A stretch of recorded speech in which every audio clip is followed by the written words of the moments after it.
우리는 자기 삶의 영역에서 어떤 좀 진전이 있기를 바라죠. 아이들은 좀 성적이 오르기를 바라고, 또 건강이 좋지 않은 분들은 좀 건강이 회복되기를 바라고, 직장에 다니거나 사업을 하시는 분들은 승진을 하거나 또 본인이 열심히 수고한 만큼의 어떤 결과물들이 나오기를 바랍니다. 사도 바울이 오늘 본문에서 자기 삶 가운데 진전이 있기를 바란다 이렇게 고백합니다. 어떤 내용이냐면 복음의 전파입니다. 사도 바울은 복음을 전하기 위해서 본인이 부름받았다고 생각했기 때문에 오로지 이 목표를 향해서 이 복음 전파의 진전을 위해서 살았던 사람입니다. 빌립보서 1장 12절 말씀을 보니까 형제들아 내가 당한 일이 도리어 복음 전파의 진전이 된 줄을 너희가 알기를 원하노라. 여기 진전이라는 단어가 쓰였는데 이 단어는 어떤 장애물이 있는데 그 장애물이 있을 때 장애물을 뚫고 이렇게 나아갈 때 사용되는 단어입니다. 예를 든다면 우리가 숲이 있는데 숲에서 길이 없어요. 그럼 어떻게 해요? 가끔씩 이렇게 TV에서 보게 되면 칼로 풀을 베가면서 길을 만들어가면서 이렇게 나아가잖아요. 이때 사용되는 단어가 진전이라는 단어입니다. 그러니까 지금 사도 바울은 이 말을 이렇게 사실 문맥을 살펴보면 사도 바울이 이 복음 전파에 있어서 장애물이 있었다는 것을 지금 이야기를 하고 있는 것입니다. 그럼 어떤 장애물들이 있었을까요? 한 두 가지 정도 정리를 해볼 수 있습니다. 첫 번째는 뭐냐면 바울이 감옥에 갇혀 있었습니다. 이 복음을 전하는 순회 전도자는 이 감옥에 갇혀 있다는 것은 큰 장애물입니다. 여러분 사도 바울의 삶을 아시죠? 선교 여행의 여정을 아시죠? 사도 바울은 복음이 필요한 곳이 있다면 어디라도 갔습니다. 사실 그래서 오늘날처럼 이렇게 교통이 편리하지 않은 그 시대 속에서 아주 먼 장거리 여행을 참 많이 다녔습니다. 그런 사도 바울이 감옥에 갇혀서 움직일 수 없다는 것, 이것만큼 큰 사역의 장애물은 없죠. 이게 첫 번째 장애물이었고, 두 번째 장애물은 뭐냐면 바울이 죄수의 신분으로 갇혀 있다는 것입니다. 그리고 이것이 교회를 향한 부담을 주었다는 것이죠. 바울이 이제는 고소로 죄수 신분이었는데 바울이 상소를 해서 지금 로마에 왔거든요. 오늘날 말하면 대법원 재판까지 간 것인데 이 빌립보라는 지역에 좀 특성이 있습니다. 이 빌립보 지역은 로마가 그리스를 제압한 다음에 식민지 도시를 건설했는데 그게 빌립보입니다. 근데 이 도시를 건설할 때 로마 제국에서 이탈리아에 있는 사람들을 좀 이주시켰습니다. 그 중에 귀족들도 있고 군인들도 있었습니다. 근데 이들이 그 빌립보라는 도시에 가고 싶겠습니까? 가고 싶지 않죠. 그래서 이들에게 주었던 특권이 하나 있는데 그게 뭐냐면 로마의 시민권입니다. 그래서 이주하기로 한 사람들한테는 시민권을 줬습니다. 그 당시 여러분 로마의 시민권이라고 하면 엄청난 특권이거든요. 그래서 이 특권을 가지고 그곳에 갔습니다. 그래서 이 빌립보라는 지역이 제2의 로마라고 불릴 정도로 그 식민지 도시 가운데는 굉장히 뭐랄까요, 위상이 있는 도시였습니다. 그래서 빌립보 사람들은 자신이 로마의 시민권을 가지고 있었기 때문에 그 자부심이 되게 대단했던 사람들입니다. 근데 지금 빌립보 성도들이 볼 때 자기 영적 지도자가 지금 죄수의 신분으로 지금 로마에 재판을 받으러 압송되어 갔잖아요. 그러니까 이것이 어떻게 보면 로마 시민권으로 가진 자로서의 어떤 자부심을 가졌던 빌립보 성도 입장에서는 바울이 그 로마에 지금 죄수 신분으로 갇혀 있다는 것은 굉장한 위축감을 주는 상황이었습니다. 사도 바울이 그런 부분을 좀 염려했던 것 같습니다.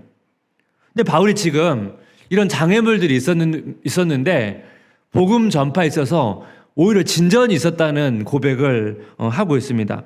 그럼 어떻게 복음 전파에 진전이 있었는가? 이 내용을 오늘 좀 살펴보기를 원하는데 장애물을 넘어 하나님의 섭리를 발견하는 첫 번째는 뭐냐면 황제 시위대에게 복음이 전파됐습니다. 빌립보서 1장 13절입니다. 이러므로 나의 매임이 그리스도 안에서 모든 시위대의 안과 그 밖의 모든 사람에게 나타났으니, 여기 보면 시위대라는 게 이제 황제 시위대입니다. 황제 시위대라는 것은 황제를 보호하거나 황제가 있는 곳을 보호하는 사람들입니다. 그 라이트 푸시라고 하는 교수가 이 황제 시위대를 이제 해석하면서, 이 황제 시위대는 그 당시 군사 엘리트 집단이었습니다. 그러니까 이 시위대는 아무나 들어갈 수가 없어요. 그만큼 이곳에 들어간 사람들은 뭐예요? 군인이지만 굉장히 자부심이 있었겠죠. 근데 이들이 이제 정찰을 하거나 어디를 지킬 때 4시간마다 교대를 했다고 합니다. 그러면 여러분 보세요. 지금 바울이 감옥에 갇혀 있는데 이제 바울을 이제 지키기 위한 감시하는 군인들이 있었을 거 아니겠습니까? 한 2명 정도가 보통 이제 감시를 쓰는 경우가 많은데, 그럼 여러분 4시간마다 이제 그 보초를 쓰려고 교대를 하면 하루에 몇 명이에요? 한 12명 정도가 지금 계속 사도 바울한테 계속 사람이 바뀌어가면서 오는 것입니다. 사도 바울은 아마 그 보초를 쓰는 그 군인들과 좀 자유롭게 대화를 할 수 있는 그런 상황이었기 때문에 사도 바울은 어떻게 해요? 아주 복음을 전할 수 있는 좋은 기회가 온 것입니다. 아마 그들 가운데 복음을 듣고 아마 회심한 사람들도 있었을 것 같고요. 바울이 생각하지 못했던 방식으로 지금 하나님께서 바울을 사용해서 이제 복음을 전할 수 있도록 도와주셨다는 것이죠. 그 다음에 장애물 넘어 하나님의 섭리를 발견해 두 번째는 뭐냐면 감옥에 있는 사람들과 그 밖에 있는 사람들에게 복음이 전파됨입니다.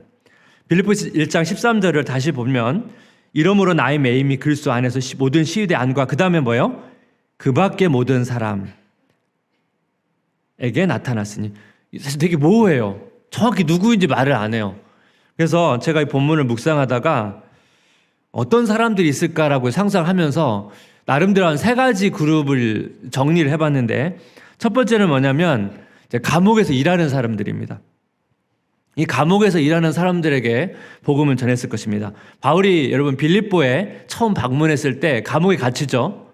감옥에 갇혔을 때 여러분 그 당시에 간수에게 복음을 전했습니다. 그리고 간수와 그의 가족이 예수님을 믿어서 아마 빌립보 교회의 성도가 되었을 것입니다. 아마 사도 바울이 로마 감옥에서 일하는 사람들에게 아마 복음을 전했을 것 같습니다. 그게 이제 첫 번째 대상이고요. 두 번째는 뭐냐면 감옥에 있는 다른 죄수들에게도 복음을 전할 수 있습니다. 여러분 창세기를 보게 되면 그 요셉이, 형제들이 이제 요셉을 팔아서 노예로 애굽에 끌려가게 되죠. 그래서 거기서 이제 노예 생활을 하다가 이제 잘 살고 있었는데 이제 강간미수범으로 오해돼서 감옥에 갇힙니다. 그 감옥에 갇혀서 누구를 만나죠?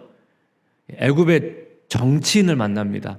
그래서 여러분 그들과 교제를 하면서 애굽의 정치를 배웁니다. 그래서 그들과의 교제가 나중에 애굽에서 총리를 했을 때 놀라운 어떻게 보면 밑거름이 되거든요. 그래서 아마 바울이 갇힌 감옥에도 여러 가지 정치 수용범이나 다양한 그 당시 로마 제국 안에 있는 아마 권력자들이 있었을 가능성도 있습니다. 그럼 어떻게 해요? 그들과 바울이 복음을 전할 수 있는 그런 가능성이 분명히 있습니다. 사도 바울이요, 만약 제주 신분이 아니고 로마에 갔다라면 사도 바울 이런 사람들과 만날 기회가 쉽지가 않습니다. 근데 지금 감옥에 갇히기 때문에 오히려 본인이 이제 자유인이었다면 전할 수 없는 그 대상들과 접촉할 수 있는 기회가 있었고 그들에게 복음을 전할 수 있는 기회가 열렸다는 것이죠. 세 번째 그룹은 뭐냐면 소문을 듣고 찾아온 사람들입니다. 지금 사도 바울이 감옥에서 이제 군인 엘리트 집단들, 그리고 감옥에 일하는 또 직원들, 또 죄수들 가운데 어떻게 보면 고위 관리자도 있었을 것 같거든요. 그러면 어떻게 돼요? 그 입소문이 나잖아요, 다.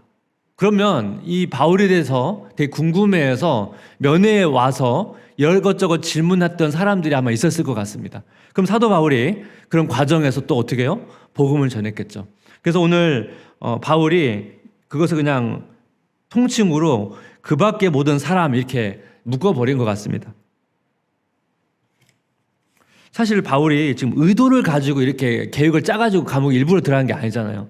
바울은 복음을 전하다가 감옥에 갇혔고 또 상수를 하다 보니 지금 로마에까지 왔는데 이 모든 상황 속에서 어떻게 돼요? 복음을 전한 거죠.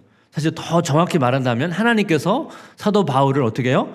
감옥에 보내셔서 어떻게 보면 바울이 그동안 전했던 사람들과 다른 방식으로 또 여러 계층의 사람들에게 복음을 전할 수 있는 기회를 열어주셨다는 것입니다. 사실 바울의 입장에서는 이 로마의 감옥에 가는 여정 가운데 가정 때문에 자신의 선교 계획이 틀어졌거든요.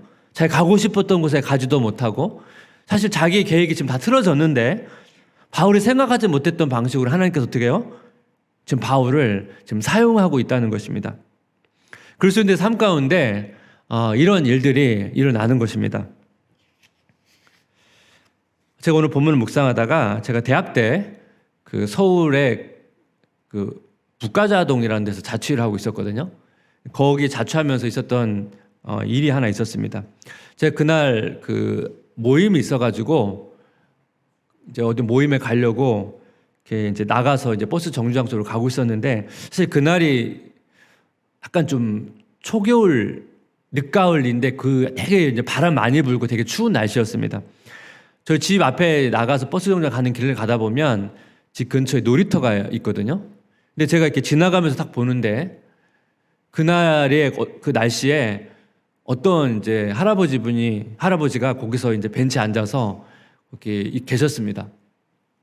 사실 그 날씨에 사실 사람들이 아무도 없었거든요. 근데 거기 앉아 있는 걸 딱 보면서 그냥 지나가면서 이렇게 추운 날씨에 저기 계실까 그러면서 혹시 이렇게 뭐 술 취한 분은 아닐까 뭐 그러면서 이렇게 딱 지나가고 이제 저는 이제 제 가야 될 모임이 있어서 쭉 버스 정차로 가고 있는데 자꾸 그 할아버지 봤던 그 장면이 머리에서 안 지워지는 거예요. 그래서 계속 걸어가면서 그 생각이 안 지워지니까 그 마음속에 되게 갈등이 좀 있었습니다. 특별한 좀 하나님의 인도하심이었는데 거의 버스 정류장은 다 가오고 있고 한편으로는 자꾸 거길 가야 된다는 하나님의 어떤 인도하심이 있는 것 같고 저는 가기는 싫고 되게 무섭고 이상한 분이면 어떡하지 뭐 그런 생각도 있고 그래서 제 마음속으로 하나님과 이제 이런 약속을 했죠. 하나님 제가 가보긴 할 텐데 만약 계시면 제가 이제 한번 대화를 해보고 한번 가볼게요. 해서 제가 다시 걸어서 거길 갔어요. 가면 속으로는 그분이 빨리 집에 가시거나 떠나기를 바라고 갔어요. 근데 마침 갔는데 계시더라고요. 그래서 할 수 없이 이제 대화를 시도를 했습니다. 그래서 할아버지께 질문했죠. 이렇게 추운데 이렇게 나와 계시냐고. 그러면서 이제 할아버지께서 이 얘기를 막 하시는 거예요. 자기가 시골에 원래 있었는데 농사를 짓다가 이제 나이가 너무 들어서 농사 짓기 힘들고 서울 이제 아들 집에 와서 지금 생활을 하고 있는데 뭐 경로당에 가자니 많은 사람도 없고 집에 있자니 너무 답답해가지고 지금 너무 마음이 답답해서 지금 와서 그냥 여기 앉아 있다고. 그래서 막 여러 가지 막 대화를 하다가 문득 이제 제가 이제 복음을 전하기 시작했습니다. 근데 이 할아버지께서 그 좀 마치 어린 아이가 젖을 먹는 것처럼 얼마나 이 복음을 되게 순전하게 받아들이시고 그 영접하시고 그 제가 사실 저한테 약간 좀 충격적인 사건이었습니다. 왜냐하면 제가 첫 선입견으로 뭐가 있었어요? 좀 뭔가 이 날씨에 저기 앉아 있는 것은 뭔가 좀 아무래도 좀 정상적이지 않은 상황이고 어떤 좀 그런 상황으로 저는 이렇게 생각하고 있었는데 그 선입견을 가지고 저는 사실 다가갔는데 하나님의 입장에서는 할아버지 영혼이 준비되어 있는데 네가 가장 가까이 살고 있으니까 네가 가서 전하라고 저를 그곳에 보내신 것입니다. 사실 저는 가면서도 계속 좀 인간적인 마음으로는 가고 싶지 않았거든요. 모임이라고 하는 장애물도 있었고 그 할아버지에 대한 좀 선입견이 있어서 사실은 이제 인간적인 마음으로는 좀 가고 싶지 않은 생각도 있었는데 하나님이 강권적으로 보내셔서 저로 하여금 복음을 전하게 하셨고 또 그 상황을 통해서 또 하나님께서 할아버지 그 영혼을 열어주셔서 복음을 영접할 수 있도록 그런 역사를 해 주셨습니다. 제가 이제 복음을 전하고 이제 버스를 타고 그 모임에 가면서 참 많은 생각을 했습니다. 그리고 참 제가 그 열심히 또 복음을 전하러 그런 상황도 있을 때 했지만 하나님은 또 다른 방식으로도 이렇게 복음을 전할 수 있는 그런 인도하심이 있다는 사실들을 좀 생각하면서 저희 어떤 그런 저희 생각들을 좀 깨는 그런 일들이 있었습니다. 하나님께서 이런 방식으로 또 복음을 전파하신다는 거죠. 장애물 넘어서 하나님의 섭리를 발견하기 세 번째는 뭐냐면 빌립보 성도들이 담대히 복음을 전하는 것입니다. 이제 감옥의 바깥의 상황을 좀 보겠습니다. 지금까지는 감옥 아니고 감옥 바깥에 제가 앞에서 말씀드렸죠. 성도들이 자신의 영적 지도자가 로마에 죄수의 신분으로 가는 것이 어떻게 보면 위축될 수 있는 상황인데 빌립보 성도들의 반응을 보십시오. 빌립보 1장 14절 한번 같이 읽겠습니다. 시작. 형제 중 다수가 나의 매임으로 말미암아 주 안에서 신뢰함으로 겁없이 하나님의 말씀을 더욱 담대히 전하게 되었느니라. 오늘 본문을 보니까 다수가 주님을 신뢰함으로 겁없이 하나님의 말씀을 담대히 전했다는 것입니다. 이 복음을 담대히 전했던 사람들 가운데 두 그룹이 있었거든요. 두 그룹이 있었는데 어떤 그룹이 있었냐면 빌립보서 1장 15절 17절 말씀 보니까 어떤 이들은 투기와 분쟁으로 어떤 이들은 착한 뜻으로 그리스도를 전파하나니 이들은 내가 복음을 변증하기 위하여 세우심을 받은 줄 알고 사랑으로 하나 그들은 나의 매임에 괴로움을 더하게 할 줄을 생각하여 순수하지 못하게 다툼으로 그리스도를 전파하느니라. 한 그룹은 뭐예요? 바울을 질투했던 사람들입니다. 이 바울을 질투했는데 바울이 감옥에 갇히자 기회다 그러면서 자기의 이름과 이런 것을 드러내기 위해서 아주 열심히 전했습니다. 또 한 그룹은 뭐예요? 바울의 마음을 알고 이 복음을 전하는 것이 하나님의 뜻이라는 것을 알고 바울이 아무래도 감옥에 갇혀 있기 때문에 나라도 복음을 전해야 된다고 생각해서 순수한 마음으로 복음을 전했습니다. 두 그룹이 동기는 다르죠. 동기는 다르지만 복음을 열심히 전했습니다. 빌립보서 1장 18절 말씀을 보니까 그러면 무엇이냐? 거칠애로 하나 참으로 하나 무슨 방도로 하든지 전파되는 것은 그리스도니 이로써 나는 기뻐하고 또 기뻐하노라. 그러니까 지금 바울이 무슨 이야기를 하냐면 어차피 전파되는 것은 그리스도니까 괜찮다는 것입니다. 여러분 이 말씀이 아까 이기적인 동기로 전파하는 것이 좋다는 의미가 아니에요. 그게 옳다는 게 아니에요. 그것은 나쁘지만 사도 바울의 입장에서는 괜찮다는 거예요. 상관없다는 거예요. 복음이 전해지니까 자기는 기쁘다는 거예요. 여러분 정리를 해보니까 지금 사도 바울이 이제 감옥에 갇힌 상황이 됐는데 감옥 안에서 어떤 일이 일어났습니까?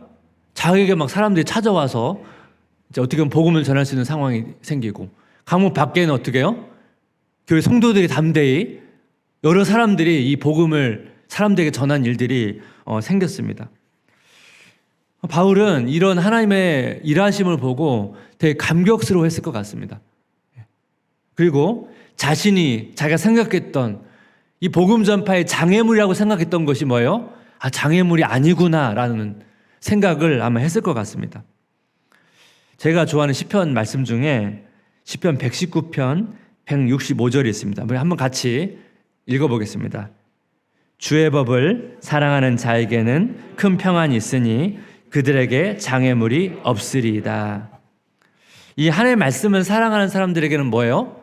장애물이 없다고 말합니다. 근데 사실 이 말씀은 약간 모순적입니다. 왜냐하면 시편 119편의 이 배경이 뭐냐면 이 시편 기자가 고난의 상황 속에서 이 시편을 기록했거든요. 그러니까 사실 뭐예요?